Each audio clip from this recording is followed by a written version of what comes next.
पूरी दुनिया के मुसलमान, पूरी दुनिया के, पूरी कायनात के मुसलमान हमारे इस ग्रह के किबले की तरफ मुंह करके नमाज पढ़ते हैं।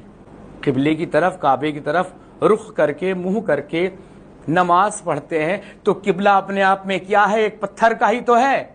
यहां भी शिर्क हो रहा है। पूरी दुनिया के मुसलमान किबले की तरफ रुख करके नमाज पढ़ते हैं और ये किबला तो काबा है और काबा एक पत्थर से बना है। तो फिर क्या मुसलमान जो इबादत करते हैं वो भी पत्थर की इबादत हुई? तो क्या ये शिर्क नहीं है? चलिए आज इसके इस इल्जाम को और इस डाउट को क्लियर करते हैं। सबसे पहले आपको ये बात समझनी होगी कि इस्लाम में डायरेक्शन की इबादत नहीं होती, बल्कि उस डायरेक्शन के जरिए अल्लाह की इबादत की जाती है। क्योंकि खुद अल्लाह ताला कुरान में सूरह बकरा की आयत नंबर 115 में कहता है कि मशरिक और मगरिब सब अल्लाह का ही है, तुम जिस तरफ चाहे रुख करो अल्लाह ही की तरफ है। तो अब सवाल ये होता है कि अल्लाह ताला ने नमाज के लिए किबला क्यों मुकर्रर किया? तो इसका जवाब कुरान में भी है। कुरान की सूरह बकरा आयत नंबर 143 में अल्लाह ताला कहता है कि हमने तुम्हारे लिए किबला इसलिए मुकर्रर किया है ताकि हम देख ले कि कौन रसूल की पैरवी करता है, यानी कौन प्रोफेट सल्लल्लाहु अलैहि वसल्लम की पैरवी करता है। यानी ये किबला टेस्ट ऑफ ओबीडियंस है, ना कि ऑब्जेक्ट ऑफ वर्शिप। अब इस इल्जाम के लिए, इस डाउट के लिए थोड़ा सा साइंस भी देख लेते हैं कि इस बारे में साइंस क्या कहता है। न्यूरो साइंस और बिहेवियरल साइंस के मुताबिक जब मिलियंस लोग एक ही डायरेक्शन में एक ही एक्शन को रिपीट करते हैं तो उनके अंदर यूनिटी, डिसिप्लिन और सिंक्रोनाइजेशन पैदा होता है। और चलो इसी प्रिंसिपल पर एक एग्जांपल लेते हैं। कंपास नॉर्थ बताता है और सैटेलाइट एक फिक्स कोऑर्डिनेट पर अलाइन होती है, और जो हम जीपीएस यूज करते हैं वो एक रेफरेंस पॉइंट के बगैर काम नहीं करता। तो इसका मतलब ये नहीं हो जाता कि कंपास नॉर्थ की इबादत करता है और जो हमारी सैटेलाइट है वो अर्थ की पूजा करती है। तो जवाब है नहीं, वो सिर्फ एक अलाइनमेंट होती है। और अगर आप इसको मेडिकल के पॉइंट ऑफ व्यू से देखेंगे तो ह्यूमन ब्रेन फोकस के लिए एक फिक्स डायरेक्शन चाहता है। तो इसलिए वो किबला जो हजरत इब्राहिम अलैहिस्सलाम ने दोबारा तामीर करवाया था, वो किबला मुसलमानों के लिए बहुत अहम है। लेकिन मुसलमानों को ये कहना कि मुसलमान उस किबले की इबादत करते हैं, ये गलत है, क्योंकि मुसलमान इबादत सिर्फ अल्लाह की करता है। मुझे उम्मीद है कि आपको ये बात क्लियर हो गई होगी। अगर आपको ये वीडियो अच्छी लगी तो प्लीज इस पेज को फॉलो करके इस वीडियो को शेयर जरूर करिएगा।